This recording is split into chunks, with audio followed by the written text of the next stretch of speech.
So hi Holly, thank you for taking part in the documentary today. Could you start off by introducing yourself, what you're doing now, and also your conditions? So I'm Holly, I'm currently a student nurse, and when I was from a child, I've really struggled with pain in my feet. So when I was 8, I went to the doctors and they just ignored it. They said there was nothing wrong. And I actually quote a doctor when they said, you've just got to learn to live with it like everybody else. So then I kept going back to them again and again.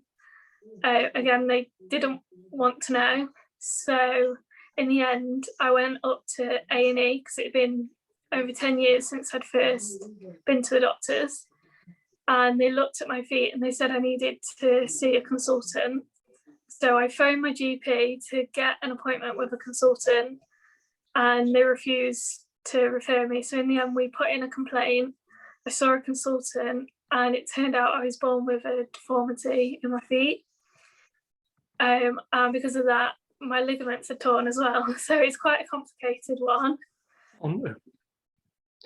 So why do you think the doctors, it took you so long to get a diagnosis? And why do you think they kept putting it off? I honestly believe that they were that short on money and resources. It was a little bit like, well, she's otherwise fit and healthy. There's probably nothing wrong. But it's caused flat feet. And I think I have read that children are all born with it and then they grow out of it as they get a bit older. So they probably did just think that maybe it was taking me a little bit longer. But it was quite a rare one where it was just deformed. And what were your family's reactions when you were first diagnosed? And what were your feelings as well when you first started feeling the pain in your feet? I mean, it was so long ago,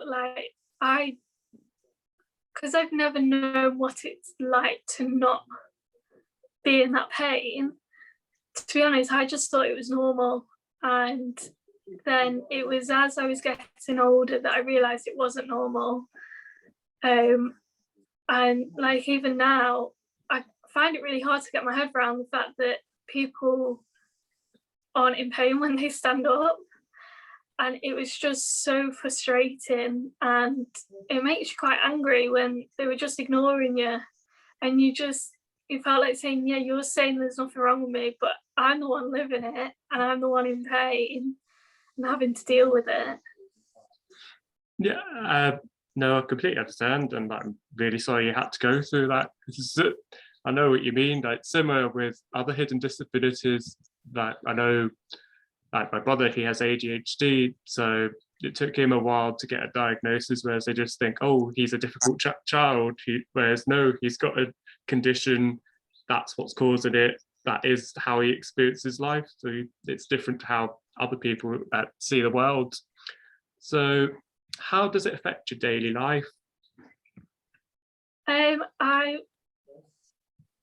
I found, because I have had an operation for it now, so it's not as bad now, but before, there were days I couldn't get out of bed. It was just too painful to even stand up.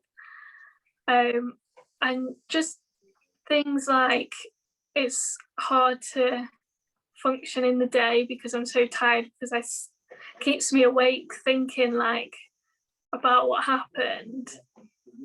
And yeah, I just can't go for like walks, or if I organise going somewhere, my first thought is, right, okay, where do I park? Can I park near? Is it much walking?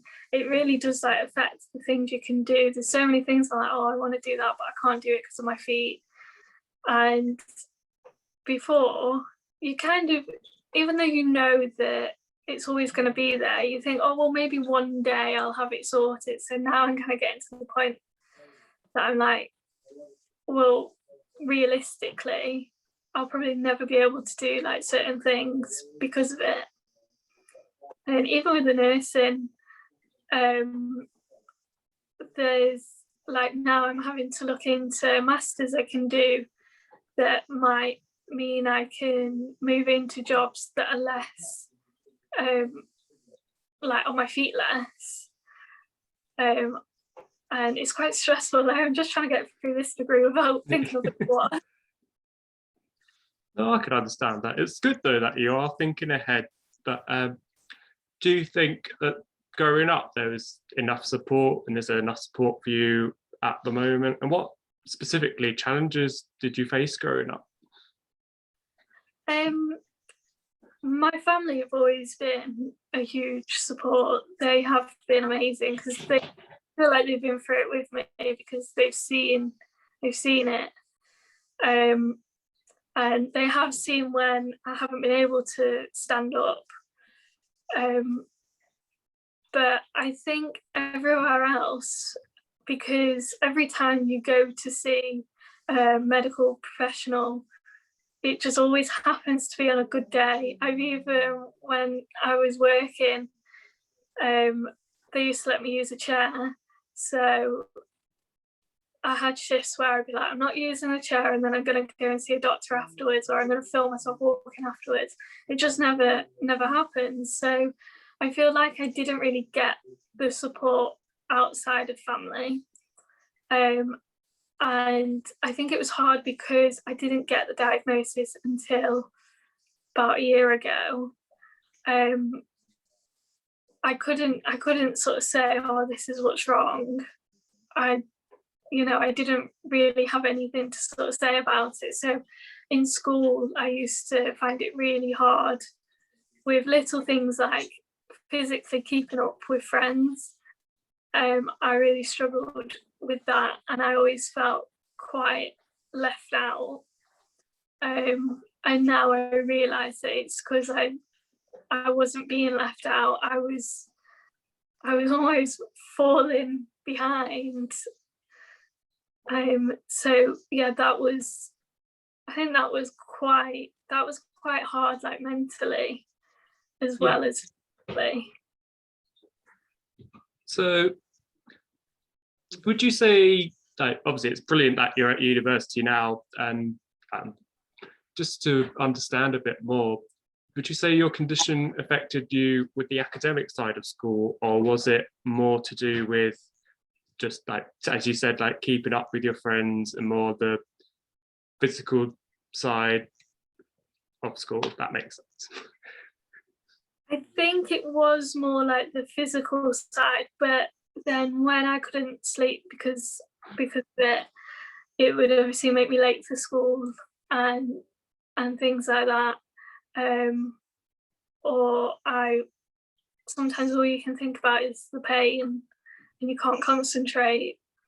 But mostly it was like the physical side of it, because people just thought that you were unfit and you couldn't do anything. Everyone thought you were lazy.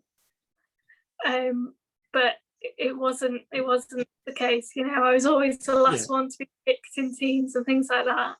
And that was quite hard as well. Thank you for that. So that's the first part over. I do have more questions later on with what you said, but I'll just pause the recording.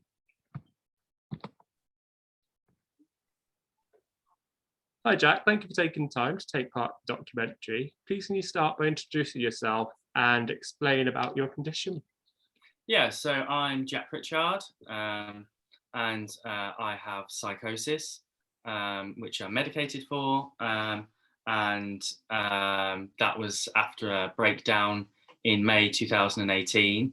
I was sectioned for 2 weeks, the first 2 weeks of May 2018. Section's always a bit of a difficult word for me. I kind of like detained under the Mental Health Act, yeah, and then I've been on medication since, and I've been up and down for various different reasons. Lockdown and coronavirus was a big strain, and I think it's kind of noticeable to friends and family when I'm having an off day, or if I'm being weird to people that haven't met me before. And I think just to try and get a bit of awareness about what is psychosis and about mental health problems, and trying to reduce the stigma of having to take medication. I think if I had to take medication for my liver, or for stomach, or your heart, or your blood pressure, there would be no stigma with that. But because it's medication for your brain, we still have that stigma. Thank you for that. So can you explain when you were first diagnosed and the process of how you were diagnosed? Yeah, so I had in 2018, I wasn't very good in March and April, and I was just steadily getting worse and worse. And then I self-presented with my dad at A&E one night about 6 o'clock. And it was 6 o'clock in the evening. We were told there was a 24-hour counselling service, or like mental health crisis emergency service. They didn't get back to me until about 9 o'clock the next morning. So at that point, my condition was just getting steadily worse and worse and worse. And so they kind of made the decision that I wasn't allowed home, and to kind of detain me in a ward in the hospital. But they didn't explain, this is why we're doing this. So it was just like, I was like, okay, I'd like to leave now. No, you can't leave. What do you mean I can't leave? Like, it's my freedom to leave. No, you can't leave. We're putting you in a locked ward, kind of thing. And so that was quite distressful. And as much as people want to support the NHS, and I want to support the NHS, and it wasn't good. It wasn't good. And I was seen by psychiatrists beforehand in April, and they decided not to give me medication and to intervene. And I think, like, why didn't you just, if I could have avoided the breakdown, if you'd have just given me medication at an earlier point, antipsychotic medication.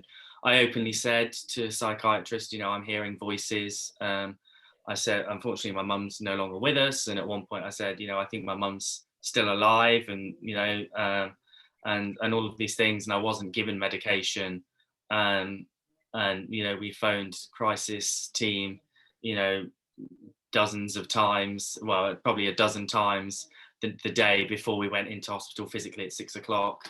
And I think the NHS at the moment is very much a 9 to 5 Monday to Friday service.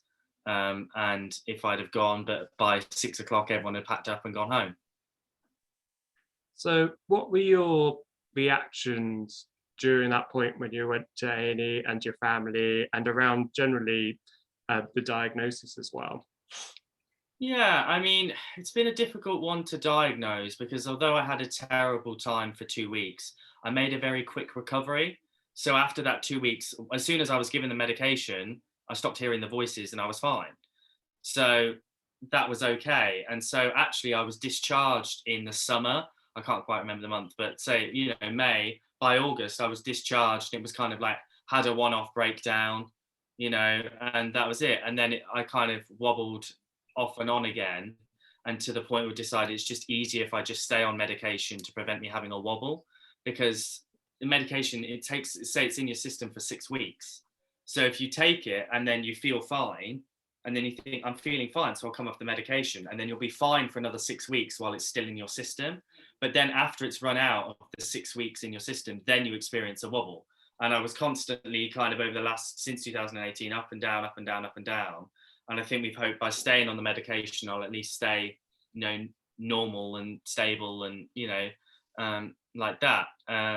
So it's been a difficult one to diagnose because of not knowing whether it was a breakdown or whether it's psychosis and what causes it.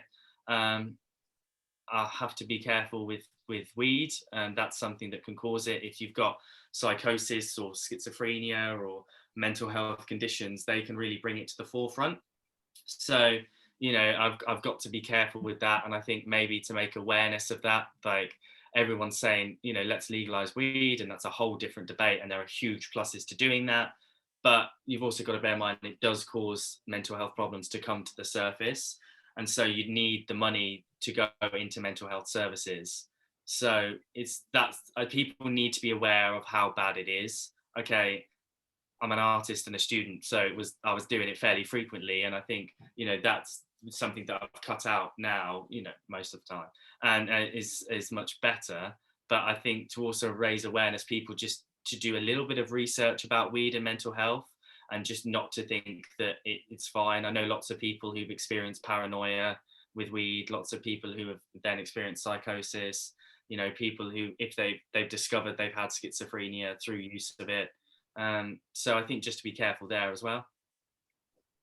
Thank you. No, that's really interesting and completely agree. Like, obviously, the wider debate around legalizing weed, like it is known to cause mental health problems. So I agree with you. I think there needs to be more awareness for it. So how do you say that your condition affects your day-to-day life? It's a difficult one, because if I'm not having a flare up, I'm my normal self. If I am, I'm really struggling. If you imagine that I'm trying to have a conversation with you, and there's, you know, my drink here is kind of like, or I'm hearing a voice, whether it's coming from an object or just hearing a voice that's been like, they don't like you. They don't like you. They don't like you. Why are you here? You're stupid. And it's obviously very negative thoughts that I'm receiving.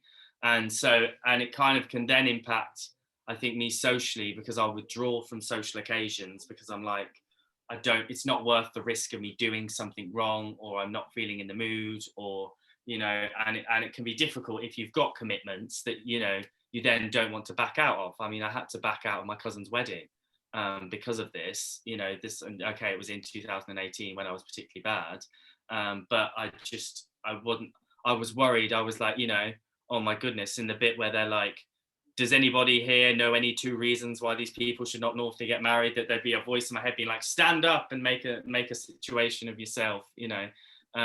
So you know, to miss your own cousin's wedding is quite a big thing. And I think that sometimes the situation, people might know that there's something's wrong, but it depends a lot on the people, whether they're sympathetic or not, or whether, if you're letting somebody down, are you just letting somebody down?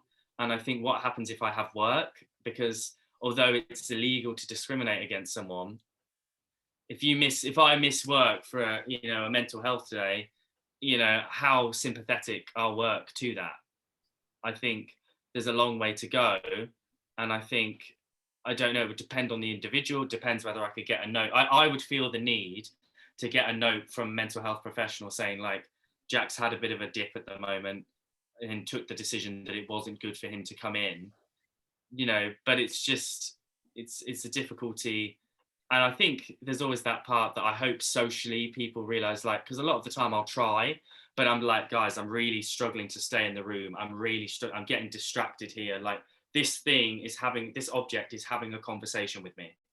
You know, this object and it's usually a negative conversation. And it's like trying to have a conversation with you when someone else is like in your ear having a conversation with you saying bad things. It's really difficult. You know, and I think people can tell, like, in my eyes, in my walk, in my body, and you're like, wow, I would do anything just to get rid of this at the moment. I'm sorry to hear you missed your cousin's wedding. So why do you think that you feel the need that if you were having a dip, then you'd need to get like a medical note from a mental health professional, similar to, say, if you've broken your leg and you can't attend work? Yeah, I mean, I suppose if you break your leg, it's obvious that you've broken your leg. Whereas people don't know, are you using mental health as an excuse? And so I'd be like, I'm never going to use that as an excuse. And if I got to the point where I was missing an occasion, missing a social occasion, or missing work because of that, then I'd want people to know, like, guys, you know, I took the decision that it was best for me not to come in. But also, here's a note from my counsellor or mental health nurse saying, like, you know, Jack experienced a bit of a dip at the moment. So yeah, have we got to the point? I think because a broken leg is so obvious to see, and mental health, I would need someone to back me up, that I wasn't just hungover from the night before and using it as an excuse. No, I completely understand what you mean. Yeah, like, there's a lot of disabilities, a lot of conditions out there that are overly obvious, and that you feel like that you either need to tell them or need someone else to support you if you're going through a bad patch, that just need that reassurance, because not everybody knows about disabilities and not everybody knows about hidden conditions. And that, no, I completely agree with you why you'd want like that bit of paper to say, oh yes, I'm going through a bad patch, please be understanding, and that's why I wasn't there. So let's talk about the challenges you faced growing up. Were there any challenges at school before you were diagnosed? Was there enough support? Was there any support at all? Well, fortunately, this only came up in 2018. Oh. And actually, so no, I can't say. I mean, I had tinnitus with my ears, so I always was hearing sounds, but I was never hearing, voices kind of thing. I mean, that was different. So it was only flared up, I would like to say, in 2018. Whether I think it's something that is always there under the surface, and it takes having a breakdown or using excessive weed for it to come up. And I think, whether there was always that potential there. I mean, maybe a bit paranoid, if I was at school, is that person laughing because they're laughing at me? That's something that I've had on a slightly separate note, having the counselling for, of like just raising, self-esteem and raising confidence. And I think, because I've lost my mum, that was someone who I was extremely close to. And I think that was something that happened. That was when I was 14, that caused a lot of pressure on me. But I dealt with it well. At the time I was doing my GCSEs, didn't drop any of my GCSEs, got basically straight A's and coped with my mum's death. So, I'm very proud of how I dealt with that at the time. But maybe it was just then afterwards, as 6 years went on to 2018, then I kind of lost the memory of her a little bit, and that caused a lot of pressure. And then we've lost photos and diaries, and that caused a lot of pressure, because it was like, I don't want to forget her. I can understand. I'm sorry to hear that you lost your mum at such a young age. So it is kind of fortunate that it didn't affect your school life and didn't really affect you growing up. So that's all for this section of the interview. I'm just going to pause the recording now. Sit down.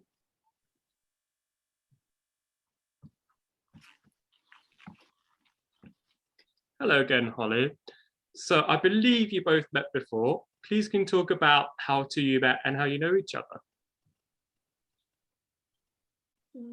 Yeah, I mean, sorry, can we scrap that one? Because I don't really want to admit that we met on Bumble, like not on such a big.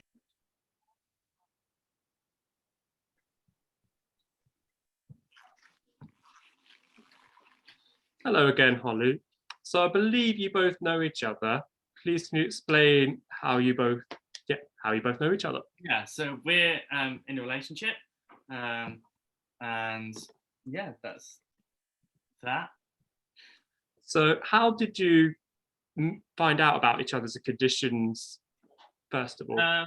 So I think I found out with Holly's on an early date where I tried to play badminton. I've got like in my garden like a little toy badminton set, and it was when we were trying to stay outside during 2020, and just generally, so I was like, okay, what can we do for an outside date? Like picnic, I've got this little toy badminton set, let's try and play a game.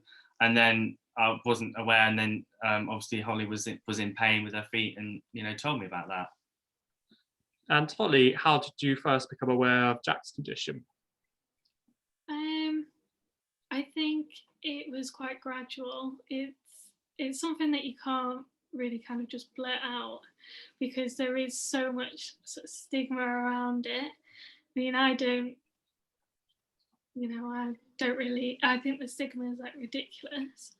But I know for me, like even with my feet, I found it hard to really explain it to Jack at first, because you kind of think, oh, am I going to put him off? So I know it is really hard to talk about. So it was more gradual, but it was maybe after like a few months, really. Yeah. It's all right. Yeah, no problem. So why do you think there is a stigma about being open to each other about conditions, or specifically around neurological conditions, Holly? I think it's actually a lot of just, there's no education on it. People don't understand. And I know for me, I think a lot of people think I'm over dramatizing it and making it up like I've got a blue badge, and it was only like the third time I used the blue badge and we got filthy looks from people, and I think that's just where people just aren't aware of it. And I just don't think people understand enough. And same question to you, Jack. Yeah, why was I kind of slow to talk about it? I think maybe part of me hoped that, okay, there wouldn't be anything, like I would just be on this medication and I would never have a wobble again, and so there wouldn't be the need to. I think the extra stress caused by coronavirus and lockdown, and if my dad had caught coronavirus, I really don't think he would have survived it, quite frankly. And so that was causing a lot of stress for me at the initial. It was very quick. The world kind of imploded on itself, in March, the end of March, very quickly. I mean, 1 minute we were all out having fun at the beginning of March, and it was just this thing in Italy and China, and then it was affecting us. So I think, and then generally stigma. I mean, to be detained under the Mental Health Act is quite a big thing, and I'd lost touch with reality, really. I was hearing these things and having grand delusions about different things, and thinking my mum was still alive, and it's quite embarrassing in a way. And I think that there is, although it's vastly getting better about mental health, it is getting better, that it's not quite there yet. And it can just be like, if people are having anxiety, if you're having anxiety on a date or in a club or with friends or whatever, do people understand that is a genuine thing, or are they a little bit like, come on, sort yourself out? I can understand that, and why you had reservations about opening up to Holly, especially because you were so new in a relationship. So there's that anxiety anywhere, isn't there, about first date nerves and things like that. So do you have to make any adjustments to each other's behaviour to support the other with their conditions, or did it just come naturally?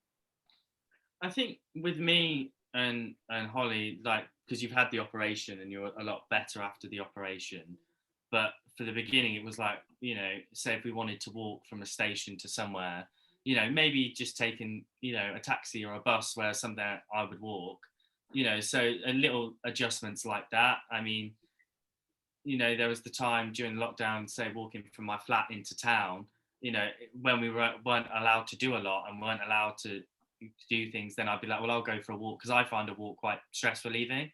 Having a walk and listen to some music is a way that I get rid of stress, but we can't really do that together, before the off as go for a long walk.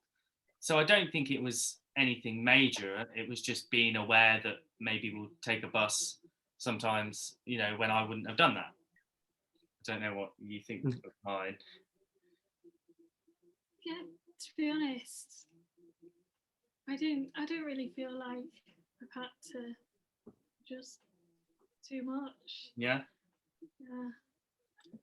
It's weird for me there. I'm like, okay, that's a good thing, but then I'm also like, I shouldn't feel like it should be. It's kind of that. Yeah, the lockdown was stressful, or doing your degree is stressful, or those kind of things. I'm like, okay, I hope it stayed within the realms of just, okay, this person is quite stressed at the moment and they're a bit jittery and a bit, jumping maybe from one thing to another, but it's not been too bad. No, I mean, I never sort of thought anything different when you said, because I don't know how to explain it, but like, you never would have guessed, kind of thing. Yeah. But then I guess that's the whole hidden part of it. Yeah.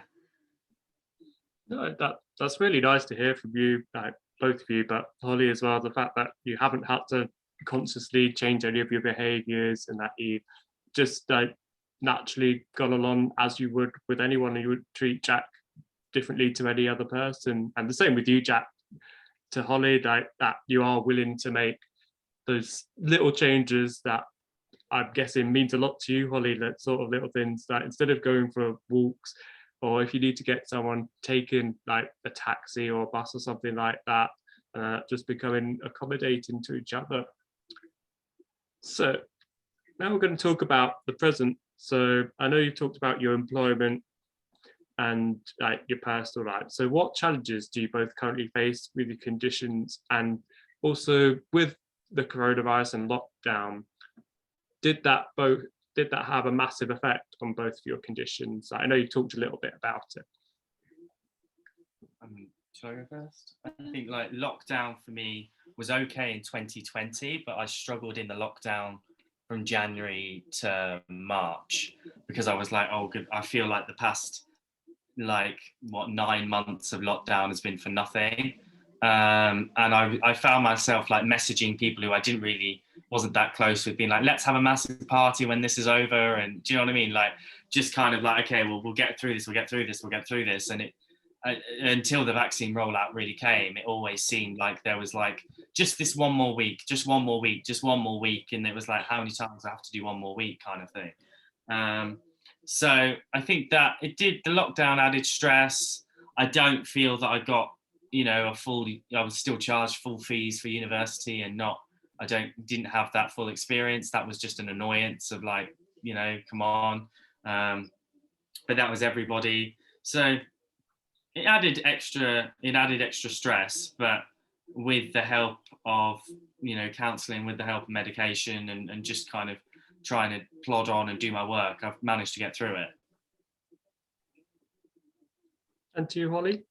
I think the hardest thing for me was, it was already so difficult to get doctors to believe me, and once they actually believed me, COVID sort of hit, and then obviously getting a doctor's appointment was difficult. And because I know that the only people that believed me in the past were my family, I always like to have them with me in appointments, because I felt like that's another person on my team kind of thing.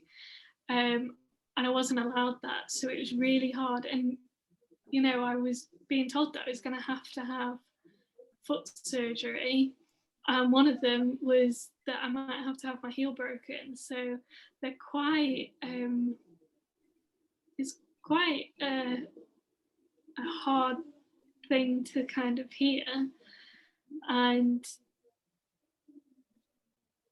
especially when they were saying that, this might not actually help, you do want someone in the room, and everyone wants to know how you got on. And sometimes it goes in, but as soon as you leave that room, you've forgotten everything that was said. So it's just hard to kind of have to do it on your own. Like, you do feel very lonely. So I've got a question each for both of you. Start with you, Jack, first. Do you think that your counselling helped a lot with your condition? Yeah. I think because for me, unfortunately, like it flares up more when I'm in a negative place, like, regarding myself or regarding like the world or whatever was happening kind of thing. I'm interested to know, would I have got through if there hadn't have been coronavirus? Would I have not had another wobble kind of thing? Because I was so worried about my dad. I was like, if he goes to the shops and catches this, he's had pneumonia twice, he's got, terrible lungs, bad, he's got permanently scarred lungs, and he's old, not that you'd appreciate me saying that, but he is, and so I was quite worried about his health. So that was causing a strain on me, and it was just felt like one of those things, like if he catches it, how, it's quite different. You still need to go shopping, you still need to, as much as we really tried to have minimal contact, which we got through, and then you had the vaccine, and that was fine. So I do think counselling helped. We put more attention into our cars than we do our mental health. Everyone should have like an MOT on their mental health. And I think it helped with my mum, going through grief counselling with my mum, because it's something that I don't want to lose those memories of her. So, that's really important. No, thank you. No, I agree. Like, from personal experience, I've had counselling in the past, and I really can't shout about them enough. Like, they are just like unsung heroes. And Holly, my question to you is, I've just gone blank. Sorry I'm just going to pause the recording. look at my notes. So Holly, my question to you is, obviously we met whilst we were working in the same shop. Do you think there's enough support from employers to people with hidden conditions? Do you think that in some places of work that you've received good support, or do you think more needs to be done? I definitely think more needs to be done. Where we worked, they were really good, and they did let me sit down for the shift. But then when we first started, I had to go and look for that because they said that it looks unprofessional to sit down. So we weren't allowed chairs. So I think it singles you out when you're the only one. People are like, oh, well, why are they sat down? And, you know, you can feel people like looking at you a bit differently. And then my last placement, I had people getting at me because I was sitting down to do paperwork and things like that. But again, I think it is a lot of people just don't understand, and because they can't see that it's there, they don't know, and they don't think. I don't think anybody kind of goes and like, okay, I'm going to ignore everyone's conditions today. I think because they can't see it, they just don't know. They, even when they do know, I think sometimes they don't know how to kind of deal with it, and everyone's different, so everyone has like different needs, even if they've got the same condition. But I do think that there needs to be more awareness that some people might have a condition that limits them. No, I completely agree with you. So obviously throughout my life, I'm just from personal experience with my autism, that I've always been determined not to have anything that says, oh, I've got autism. But for some reason, when I started working in TV, and everyone I've worked with, like, have been really lovely, that I've talked about my disabilities, things like that, I just felt like that I needed something to say that, oh yes, I have autism. And I don't know why it suddenly hit me like with TV. So like, I've got one of those hidden disabilities lanyards now that says I have autism, and like, everybody's been like so supportive. So I do know what you mean. That I think there just needs to be more education and awareness, like both the two together, like just generally on hidden disabilities and conditions in general. So what would you both say are your proudest moments and biggest achievements? And also, no, actually, I'll save that question till last. Yeah, what would you say are both your biggest achievements and proudest moments? So no, because mine have got nothing to do with mental health.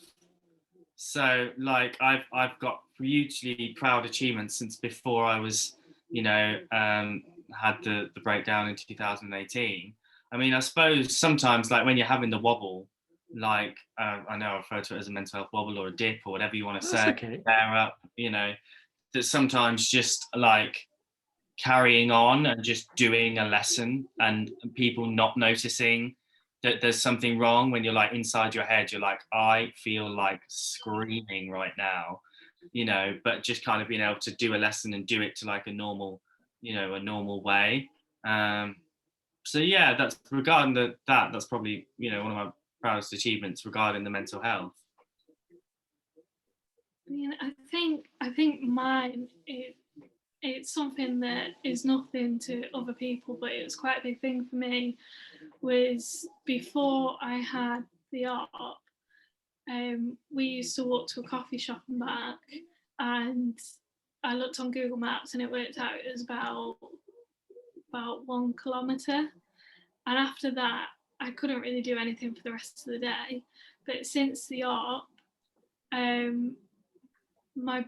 was getting a bus to a train station, and it just wasn't moving because of the traffic. So I just decided to get out and walk. And then I looked back at how far it was, and it was about a mile. And that just felt like I just felt on top of the world. Like it was amazing that I'd gone from not being able to walk 1,000 meters to walking a mile, which I don't know what that is in kilometers, but I think it's better. No, I think that's a brilliant achievement. Like, I think the biggest achievements are the things you do that seem like completely mundane to somebody else, but to you, like, they're big personal achievements. So no, I think that's really good. That is good to see that your operation like is obviously working, that you can like push yourself to do things like that. So no, that's brilliant. I think you should be proud of yourself. So what are both of your wishes for the future? What would you like to achieve? And also, do you think anything needs to change to help support you both and also other people with hidden conditions? Should I go first? It doesn't have to be to do with like, it can be just personal things you want for the future. It doesn't have to be related to disabilities. I really enjoy my teaching job. At Stagecoach, that's really good. So I want to just carry that on. Aspirations and I think just be happy. I think a combination of coronavirus, which made us all reassess that the grind and the hustle and working to your flat, till you're gone is not actually what people want anymore. People want to be happy. And I think with my mental health as well, like sometimes I'm not happy and it's like an outside force that is making me not happy. And I can be like, look, I've got this is positive, this is positive, this is positive, this is positive. But it's like, yeah, but the chemicals in my brain doesn't want to release the happy chemicals. So it's really difficult to be happy, and I think so just to be happy. And if that, comes in the form of theatre or teaching or whatever it is, that's my priority. As in terms of like, yeah, I think there's huge amounts of work that can be done with mental health. I think mental health first aiding is a thing now, and I think that could be really publicized a lot more. I think there's stigma. My medication doesn't, I'm not sure how it reacts with alcohol. I mean, alcohol is all something that reacts with your brain. I'm not a big drinker anyway, but I've had times when I was on a flare up and on medication. I thought I don't want to drink because I think alcohol is a depressant, and it might interfere with the medication. And so I had a half pint and kind of being mocked on my university course because I was having a half pint and thinking like, actually the reason I'm having a half pint is because I was sectioned a few years ago and I'm on medication and I don't want to I don't want another flare up. So that kind of like maybe alcohol and mental health could be improved. That kind of slight masculinity of like, you've got to go down to the pub and get absolutely trashed. I'm like, but if it doesn't react well with medication, then I'm not going to do that. No, I completely understand that, and I agree. Like, even if it's something similar to what they do with cigarettes and put like messages on alcohol, like around mental health, like just I think something needs to change. And same question to you, Holly. Right now, I just really want to qualify as a nurse, and I think I could use my past experiences to like my advantage, because I can make sure that it doesn't happen to somebody else. Because the consultant that I actually saw, even it's mad to me thinking that to him that was just, he does surgery every day, that was just another patient, when to me, like, it might not have been physically life-saving, but like mentally, I think that was a life-saving surgery. So I'd like to be part of that for other people. No, I think they're both brilliant ambitions for the future. And no, I'm sure you'll pass university. You're a smart person, Holly. So I'm just going to pause the recording and then just got the last section to do. So Jack, what do you think about how Holly deals with her condition, and what are you most proud of her and the way she lives with her condition? I think she's very brave. I think she has a high tolerance for pain. She's in pain and she needs to take, medication for that. She has to put up with a lot of shit. We used about the second or third time she ever used her blue badge.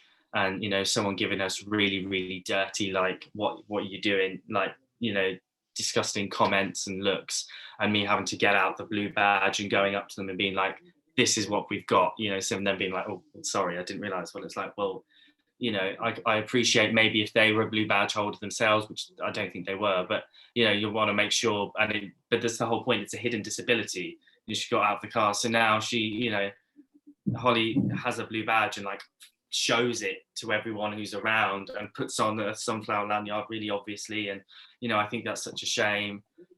I don't think the Royal Exchange Theatre come out of this with much credit. I presume told you about a time we were at the Royal Exchange Theatre and asked to use the lift, and we were refused access to use the lift.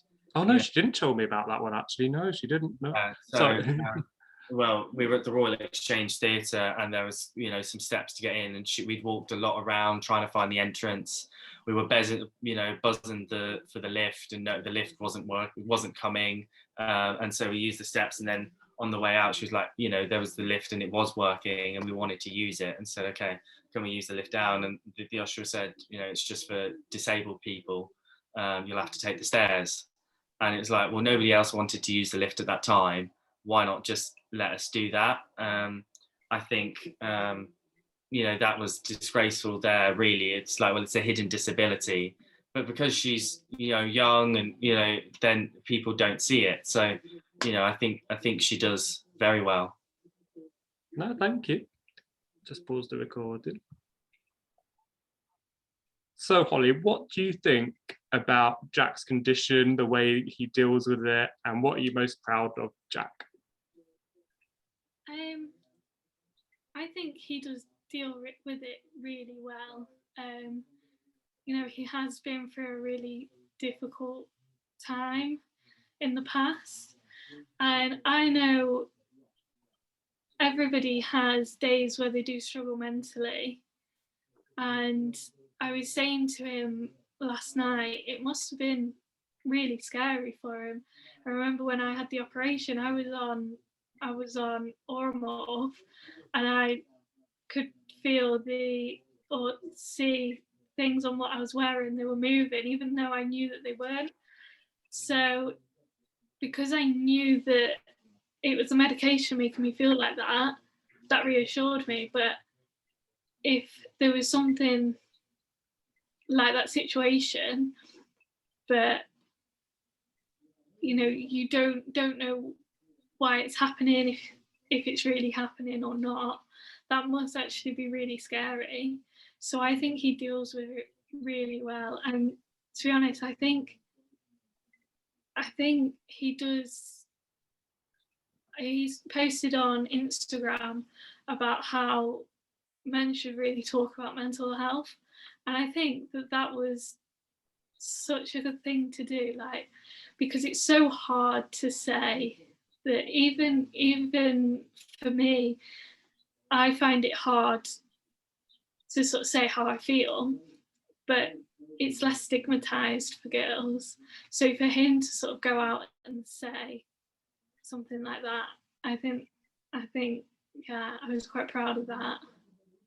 No, I agree. I think that's brilliant. I didn't know about the Instagram posts, but no, honestly, I think both of you are just brilliant the way you deal with each other's conditions. I think you've both been through a lot personally, so it's nice that you've both got each other to rely on, and that you both have an idea of what the other's going through. So no, it's really nice. And I just want to say thank you both for taking part in the documentary. Thank you.